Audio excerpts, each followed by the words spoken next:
Karen Potter. Yes, yes. Huge solo effort. I know, in the women's monstrous. marathon today.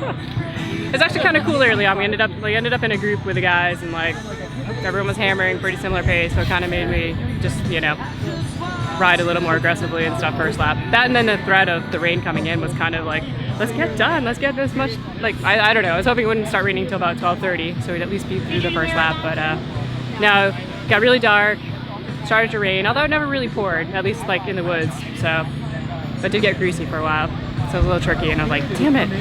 But a lot of it, like, if the ground was so dry, a lot of it dried up really fast, and some sections, even after it rained, were still, like, they were fine, so just had to, you know, made it interesting for a little bit. Yeah, what would, for someone who's struggling out there with these conditions, like with the rocks and the roots and the wet, what kind of advice would you give them?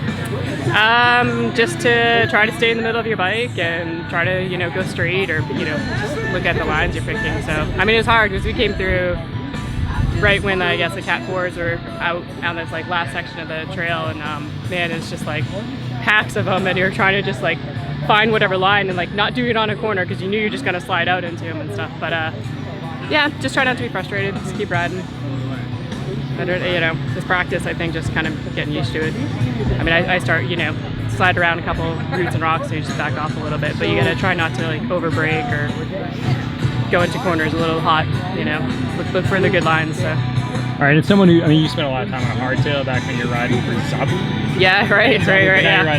That's a snappy bike, yeah. How much better is this course? I imagine you're doing this on a hardtail. Yeah, How much yeah. better is this on a full suspension? It's way better on a full suspension. This is definitely a rocky, rough, rooty course. Like I like after I did it last year and it was greasy, I'm like, I'm never doing it again. And especially if it's wet. Mark, you can high five her later. I was only gonna do the 25, and then I like. We're gonna do the marathon. You know, let's get these guys on the road. Signed up for the 50. And then Not only they ride 50 miles, they probably got to drive 150 more. So we're gonna